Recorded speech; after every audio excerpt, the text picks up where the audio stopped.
At the dormitory entrance, I broke up with my childhood sweetheart, Jenny. She didn't even lift her head, just because I didn't go with you to that group dinner and went with him instead. Yes. She treated it as nothing more than me sulking, her fingers flying as she replied to messages from another man. I don't know what he sent her, but she hurriedly said goodbye to me. Before leaving, she didn't forget to sigh helplessly and speak to me in that indulgent tone I knew so well. Stop making a fuss. Go to bed early tonight. You have a military training activity tomorrow, a long-distance hike. I'll come and keep you company. She walked away without looking back, never seeing the farewell in my eyes. This childhood friends-turned-lovers relationship had reached its time to end. Chapter 1. I called my dad and told him I agreed to go abroad. I went to the off-campus apartment where Jenny lived and took all my belongings with me. Yet my mind couldn't help drifting back to yesterday. She had clearly promised to accompany me to the dormitory dinner, only to suddenly go missing. At the restaurant, under my roommate's suspicious and mocking gazes, I forced myself to keep calling her again and again. Jack, looks like your girlfriend doesn't care that much about you after all. A roommate who had never gotten along with me glanced at my awkward expression, his smile loaded with implication. Clenching my teeth, I said Jenny had an urgent matter to attend to. They burst out laughing, then pointed behind me, signaling for me to see for myself. I turned my head, and the scene before my eyes made my mind go completely blank. By the window, Jenny was sitting face to face with a boy. The boy carefully speared a piece of steak and fed it straight to her mouth. "Thank you so much for helping me, Senior," he said. "Otherwise, I really wouldn't know what to do." I was shaking with rage as I walked straight up to them. When Jenny saw me, her expression instantly softened. She took my hand and explained with a smile. "Thomas messed up today and got scolded badly by the instructor. He was feeling terrible, so I treated him to a meal to comfort him." After explaining, she coaxed me gently. "Babe, the dorm dinner isn't a one-time thing anyway. I'll go with you next time." Thomas, again. Thomas. Ever since she became the class assistant for our freshman year, this name had been mentioned by her countless times, without me noticing. He went from that unbelievably dumb freshman boy to Thomas, the junior, and now simply the intimate Thomas. I kept a stiff face, not even having time to speak before Thomas beat me to it, grinning as he greeted me. "Hi, Jack. It's all my fault for being so slow. Good thing Senior is willing to teach me so patiently."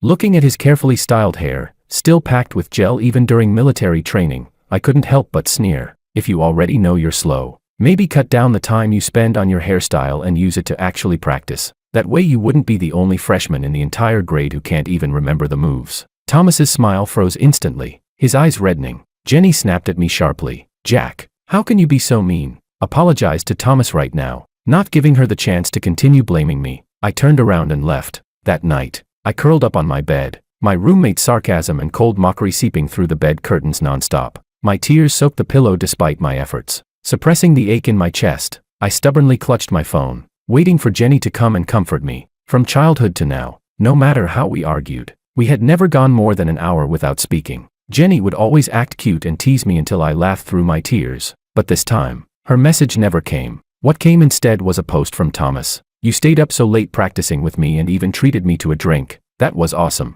Attached was a photo of Jenny's beautiful side profile under dim lighting. I stared at the picture for a few seconds. The heart I had been wrestling with all night finally sank heavily, sinking into a bitterness that wouldn't disperse. Back then, all it took was Jenny saying, "Babe, I want to see you every day."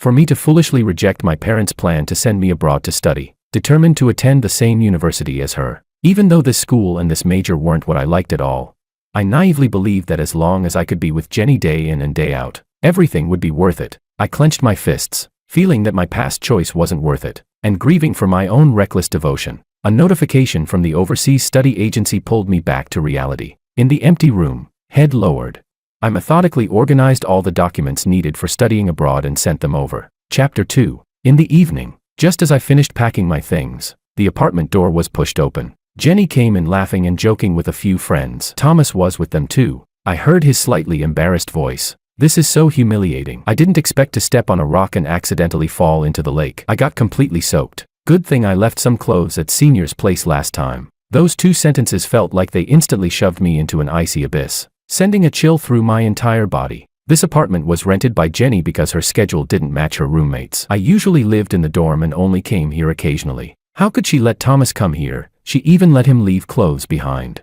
They didn't know I was in the room and started chatting without restraint. Impressive. "Jenny, not only did Jack give up going abroad for you, Thomas admires you that much too. If you ask me, Jack is good looking. Sure, but his personality is too proud. He's really not as considerate and well-behaved as Thomas. They egged her on, telling Jenny she might as well dump me and get together with Thomas. Jenny didn't stop them at all. She just smiled faintly. Don't talk nonsense. I only see Thomas as a junior. That indulgent tone immediately drew a chorus of boos. TCH. Then why are you so close to your junior? Doesn't Jack make a fuss about it? Let him fuss. She scoffed. He loves me so much he even gave up going abroad. He won't break up with me. He'll throw a tantrum for a bit and then obediently lower his head. That scoff became the final straw that crushed my remaining rationality. Why did my sincere, unwavering devotion turn into something she bragged about? Something she used to control me? Amid their teasing about how she had men wrapped around her finger, I felt utterly humiliated, like a clown with reddened eyes. I rushed into the living room. The laughter stopped abruptly. I was just about to speak when I saw Thomas holding a ragdoll cat in his arms. My voice instantly carried an uncontrollable tremor. Who brought a cat in here? Take it out, now. I have asthma. Cat fur is a clear trigger. Jenny knew that too. Yet she still indulged Thomas and let him bring the cat over. Little Seven is a cat Thomas keeps in the dorm. The dorm supervisor has been checking more strictly lately, so I'm helping him take care of it for a while. Thomas smiled and stuffed the cat into my arms. Jack, do you want to hold it? It's really well behaved. The moment the long cat fur brushed against my cheek, my airway constricted violently, as if an invisible hand had clamped around my throat. Take it away. Like a fish stranded on shore, every breath I took came with searing pain. Driven by the instinct to survive, I used all my strength to shove forward. Thomas and the cat both fell to the ground, and I collapsed too, completely drained. How could you do that? Thomas put on a wronged expression. Aren't you just upset because Senior treated me to a meal? But Little Seven is innocent. His body trembled as Jenny's friends all spoke up for him. What's wrong with you as a boyfriend? Being petty is one thing, but bullying a classmate? You can even bring yourself to hurt such a cute little cat. I really don't know how Jenny put up with you for so many years. Their accusations made my breathing even more frantic. The suffocating sensation sent tears pouring out of my eyes. Humiliated and helpless, I reached out to Jenny. Medicine. Whenever my asthma flared up before, she would always be the first to shove the inhaler into my hand. She had even developed the habit of carrying it with her at all times. But now, she stood there with her arms crossed, making no move at all. Jack, you've gone a bit too far these past couple of days. Haven't you made enough trouble yet? Stop using this trick to control me every time. I've wanted to say this for a long time. Does your asthma really flare up that easily? After saying that, she didn't even look at me. She gently comforted the crying Thomas instead and said she would take the cat to the pet hospital for a checkup. I wanted to beg her to stay, but all that came out was a ridiculous wheezing sound. I could only watch helplessly as she walked away step by step. The apartment fell silent, leaving only the sound of my labored breathing. Gradually, as the oxygen in my chest was nearly exhausted, my consciousness began to blur. At that moment, a soft, fair little hand extended an inhaler toward me. Chapter 3. After my symptoms eased, I staggered back to the dorm and fell asleep with my head buried in the pillow. I told myself to endure a little longer. Once I got an offer from an overseas university, I could leave this place behind. When I woke up, all freshmen were required to assemble and head into the mountains for a long-distance hiking drill. Just as we set off, Jenny, who was accompanying the group as a member of the student union, stopped me. Move, I said coldly. Staring at her, she acted as if she hadn't heard me, just like countless times before, deftly snatching my backpack away. How could I bear to see my baby suffer? She said, just travel light. Leave the heavy stuff to me. That indulgent tone made it seem as if the unpleasantness of the past 2 days had never existed. After speaking, she even casually pinched my cheek, her eyes and brows full of smiling affection. With a stiff face, I tried to grab the backpack back, but it was useless. In frustration, I shook her off and strode forward. She smugly hugged the pure black backpack, Southwest out of place with her image, and hurried up beside me. All right, I'm apologizing. Okay. Such a light, careless sentence, as if it were enough to erase all the pain and grievance I'd felt yesterday. Looking at her putting on that pitiful act, in the past I would have immediately cracked, pulled her into my arms, and made up with her. But now, all I felt was disgust. How could she so casually flirt with 2 men at the same time and handle it so effortlessly? Why did she give Thomas the favoritism that used to belong only to me, and still have the nerve to stand in front of me asking for forgiveness? We've already broken up. I won't forgive you. After saying this coldly, I quickened my pace and walked away. She didn't chase after me again. The mountain path grew steeper underfoot, and the hiking group slowly advanced toward the summit. Just as I gritted my teeth and prepared to charge up the steep slope ahead, I heard a cry of alarm. At some point, Thomas, who had been walking ahead of me, suddenly slipped. His body tipped backward, and he fell straight toward me. Instinctively, I reached out to steady him, But Thomas took advantage of the moment and grabbed the corner of my clothes. Before I could react, I lost my balance too. The two of us crashed to the ground together. My palms instantly scraped bloody. Baby, are you okay? What happened? Jenny rushed over to me at once, looking at my bleeding palms with distress. Senior, it hurts so much. Thomas's weak cry beside us drew her attention. He clutched his ankle, eyes red, looking pitifully at Jenny, then quickly glanced at me, as if accusing me of something. Yet he said nothing, just silently endured it with tears in his eyes. Jenny immediately turned to me with blame, her voice laced with anger. Jack, it's one thing if you're sulking with me, but why would you deliberately make Thomas fall? Do you know how dangerous that is? I made him fall. The absurdity and grievance made my heart twist in pain, hundreds of times worse than the scrapes on my hands. Struggling to my feet, I raised my voice. He grabbed me. How did this suddenly become my fault? Thomas, why don't you explain it clearly? Faced with Jenny's questioning gaze, Thomas pressed his lips together like he'd been frightened, lowered his head, and stayed silent. That silence only made Jenny more convinced of her own conclusion. She looked at me with eyes full of disappointment and exhaustion. That's enough. Stop bullying him. Even if you're jealous, there should be a limit. I never thought you'd turn into this. After saying that, she carefully helped Thomas up and led him to a nearby flat area to rest. I stood there blankly, staring at her back, unbidden. A memory surfaced in my mind, back in high school, when I was falsely accused by another boy of stealing money. She had stood by my side without a shred of doubt. Baby, you don't need to explain anything. I'll always believe you unconditionally. So it turned out that everything had become the past. Chapter 4. After hiking non-stop for several hours, we finally reached the summit. After a brief rest, everyone began preparing to head back down. The blazing sun left my mouth dry and parched. My water bottle was still in the backpack, so I spotted Jenny in the crowd and asked her hoarsely to give it back to me. But the moment I pulled open the zipper, my heart sank. My water bottle was gone. Seeing my stunned expression, Jenny explained coldly.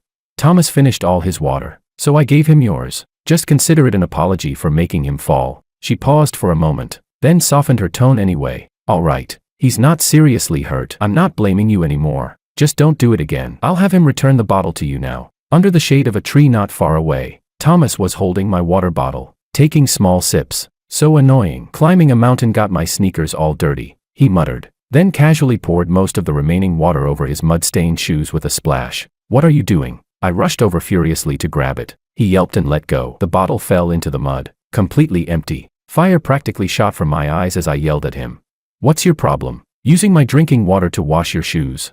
Baby, calm down. Jenny followed after me, trying to soothe me, but I shoved her hard, making her stagger. I already told you his fall had nothing to do with me. Why should I apologize to him? What right do you have to give my things to him without asking? Who are you trying to play the saint for?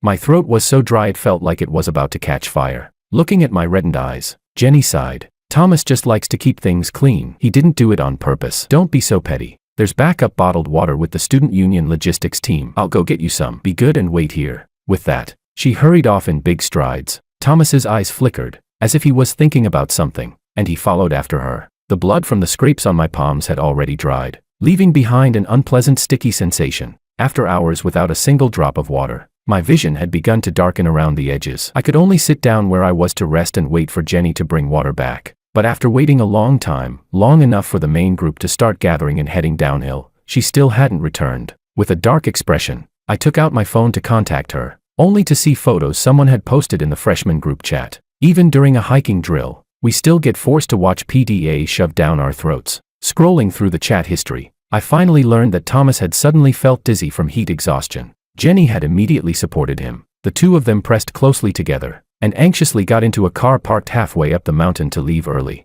Sadness and desolation overwhelmed me. The Jenny I had known for over a decade seemed to be gone. The version of her who could abandon me so casually now felt like a stranger. The sun burned overhead. Dizzy and lightheaded, I helplessly buried my head between my knees. If I passed out from dehydration later, who knew how long it would take before someone noticed, before they dragged me back? As I was lost in these chaotic thoughts, I suddenly heard a familiar voice beside my ear. Hey, the news says there'll be a Lyra meteor shower tonight. Want to watch it together? Chapter 5. I lifted my head in a daze and fell straight into a pair of deep, steady eyes. It was Francesca, one of Jenny's friends and the department beauty of their major. That day at Jenny's apartment, when everyone had been chattering away and mocking me, she had been the only one who spoke up for me. Her expression calm. If you already have a boyfriend but still keep things unclear with other men, that's your fault first. Does he not have the right to be angry?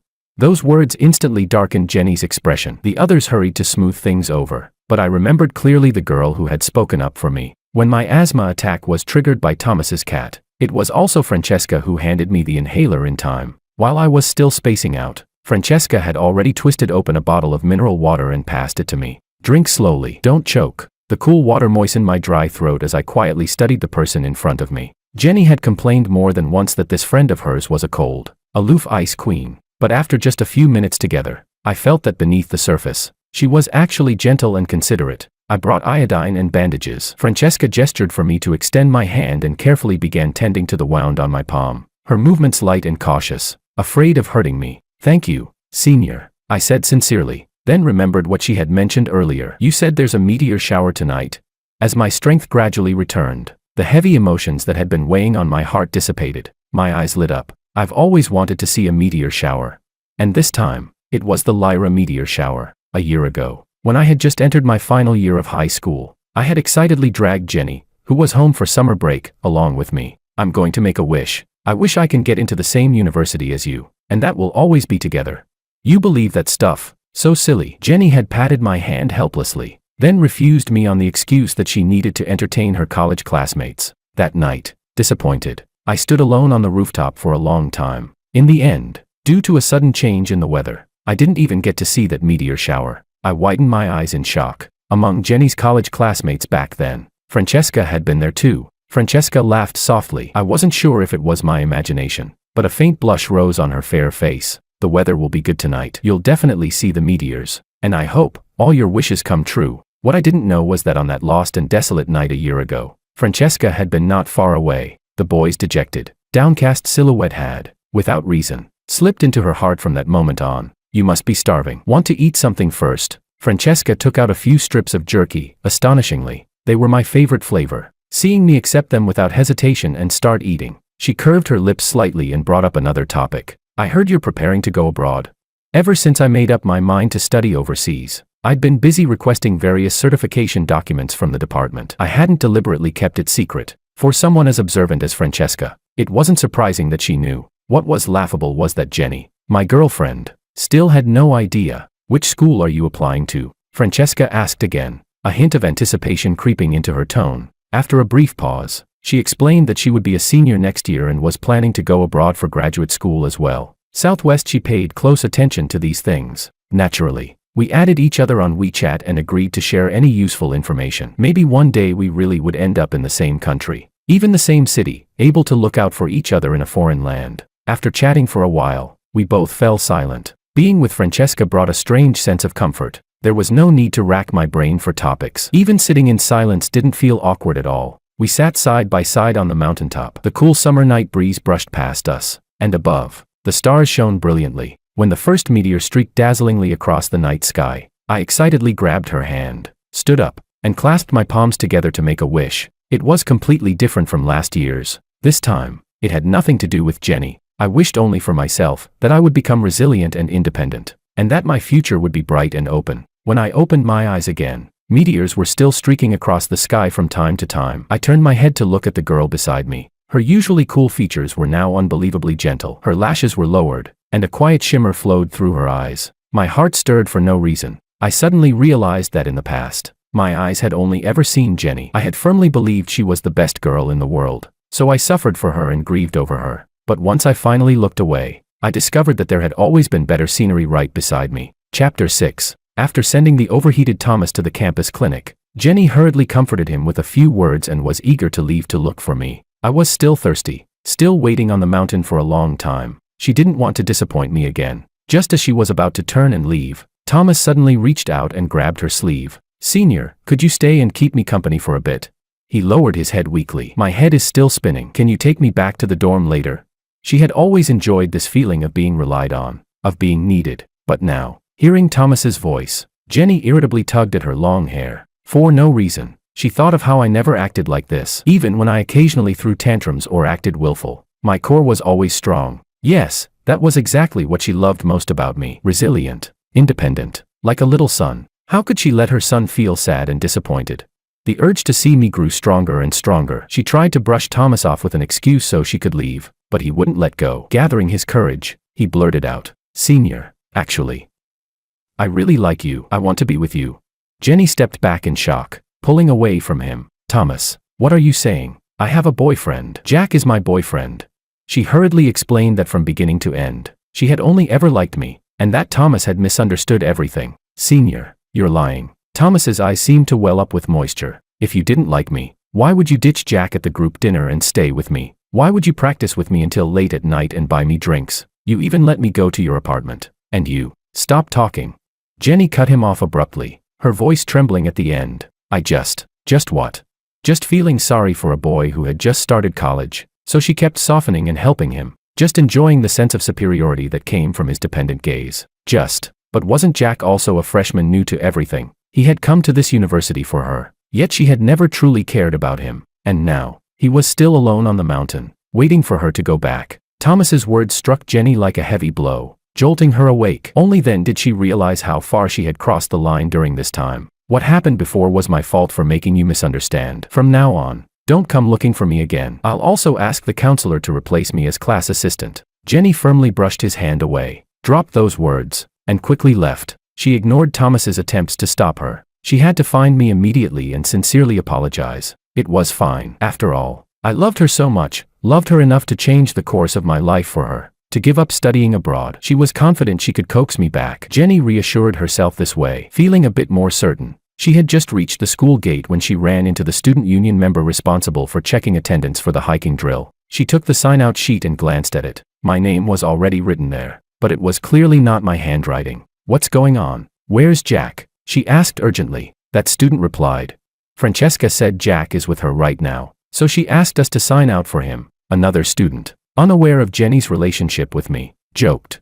They even said they're going to watch a meteor shower on the mountaintop tonight. Don't be fooled by how cold Francesca looks. She's actually pretty good at going after younger guys. Jenny felt all the blood in her body freeze. Under the puzzled gazes of the two students, she began calling me like crazy, only to realize she had already been blocked. She immediately turned to contact Francesca, also with no result. Just then, her phone rang. Jenny tapped it open in wild hope, only to see it was her mother calling. Mom, what is it? I'm really busy right now. She answered distractedly. Her mother's displeased voice came from the other end. I just wanted to ask whether you little brat, bullied Jack or not. How did I hear from his dad that he suddenly agreed to go abroad again? Growing more agitated as she spoke. I'm warning you, Jack is someone we watched grow up too. Your dad and I absolutely won't allow you to. Her mother continued talking non-stop, but Jenny could no longer hear a word. All that echoed in her mind was that sentence. He suddenly agreed to go abroad again. The hand holding her phone fell limply to her side. Chapter 7. I slept very well. Early the next morning, just as I walked out of the dorm building, I saw Jenny standing there, her eyes bloodshot. Baby, I'm sorry. Is your hand feeling better? Let me change the dressing for you. She reached out, trying to pull me into a forceful hug, but I took a step back, making her grab nothing but air. We've already broken up. Don't touch me, and don't call me baby. No, that was just something you said out of anger. Panic flickered across Jenny's face for a moment as she stubbornly corrected me. Do you think I don't know you? You're just overly jealous. You always get jealous. It's my fault. From now on I'll definitely keep my distance from other guys. I won't make you sad again. She was completely immersed in her own narrative, not listening to a single word I said. Disgusted, I tried to walk around her. She grabbed my wrist tightly. Why are you ignoring me? And why were you with Francesca last night? Why did Mom say you agreed to go abroad again? How could you make such a big decision without discussing it with me?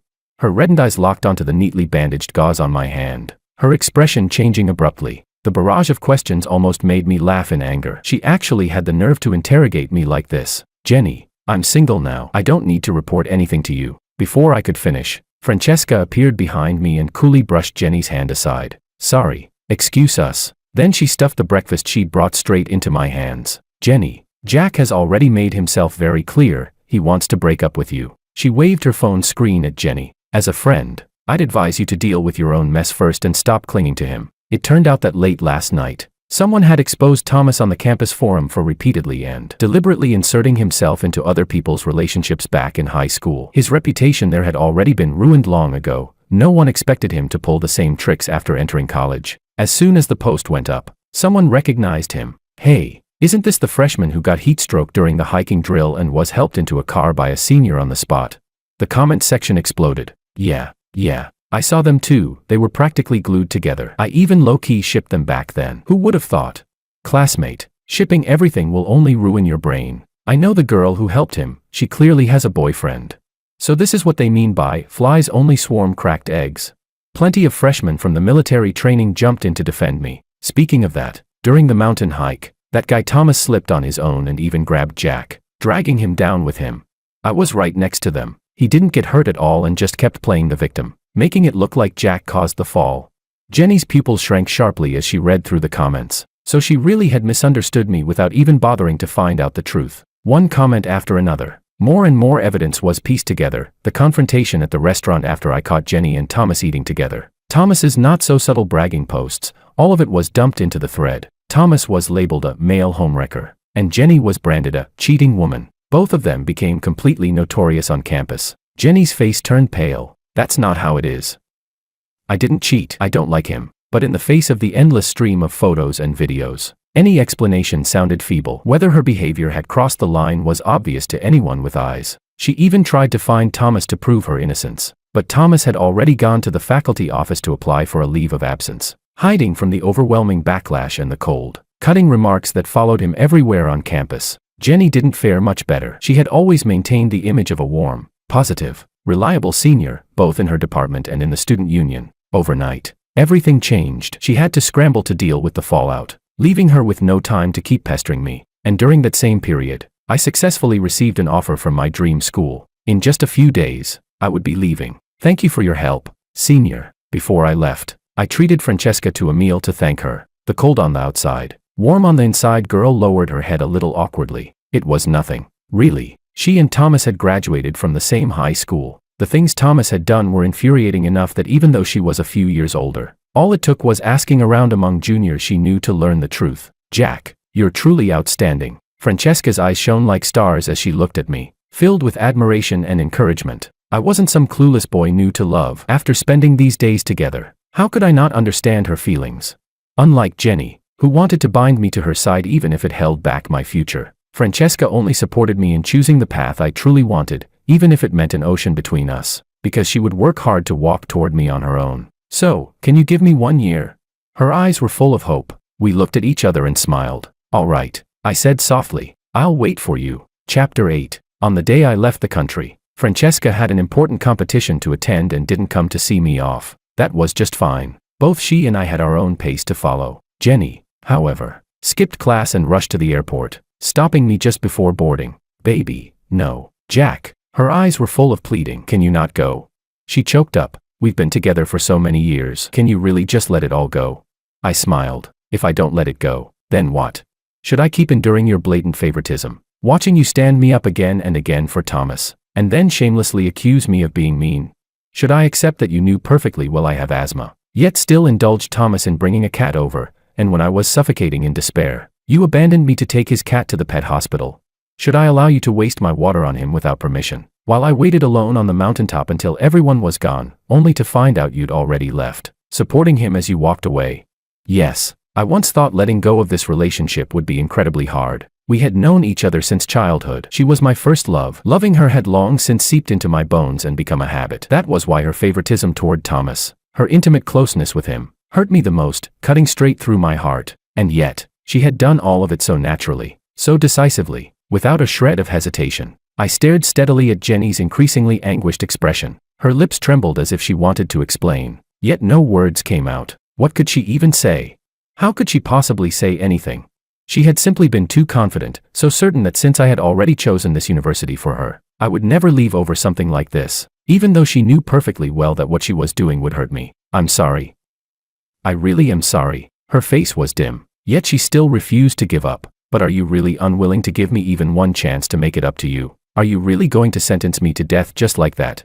I shook my head. I gave you many chances. You never cherished a single one of them. Jenny, I really did like you a lot. Boarding time was approaching. I lightly pulled my suitcase forward, and I don't regret that moment when I once gave up studying abroad for you. But now, you're no longer worthy. You're not worthy anymore. Those words were like a basin of ice-cold water, extinguishing the last bit of light in her eyes. Only at this moment did Jenny finally understand that there was no future left between us. In other words, my future would no longer include her at all. All of this had been forged by her own arrogance and vanity. Behind me, it seemed there was the sound of sobbing, building from suppression into uncontrollable crying. Filled with anticipation, I walked step by step toward the boarding gate. I never looked back. Chapter 9. After a year abroad, I had made a group of good friends and was studying the major I truly loved. I was also reunited with Francesca, who successfully applied to the same university as me for her master's degree. Despite being apart for a full year, there was no sense of distance between us at all. We talked about many things, our studies,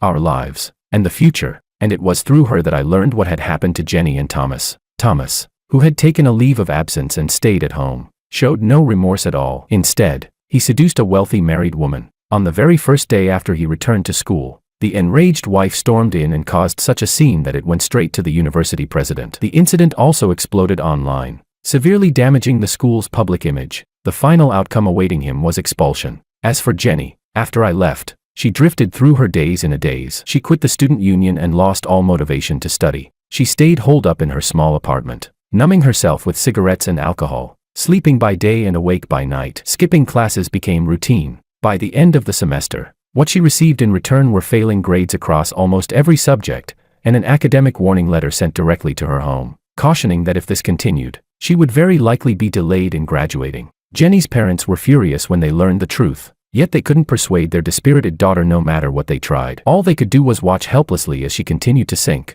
She didn't write her graduation thesis, didn't attend her defense, didn't prepare for makeup exams. In the end, utterly disappointed, her father cut off her living expenses and decided to give up on her completely, choosing instead to invest his resources in properly raising Jenny's younger brother. With nowhere else to go, Jenny found a job at an internet cafe. Cigarettes and alcohol never left her hand. From a once pampered young lady, she became someone barely scraping by, drifting through life. Francesca sighed softly. I tried to talk to her. I also told her there was nothing between us. If she really wanted to win you back, she could have worked hard like I did and applied to this school. We could have competed fairly. I didn't say anything. The name, Jenny, along with those sweet and bittersweet memories, had shrunk into something very, very small, too small to stir any emotion in me anymore. Another summer night arrived. Unfortunately, it was cloudy tonight. There would be no meteors. I received a call from an unfamiliar number. Jack. The voice on the other end was familiar, yet strange. I had never heard Jenny sound so worn down before.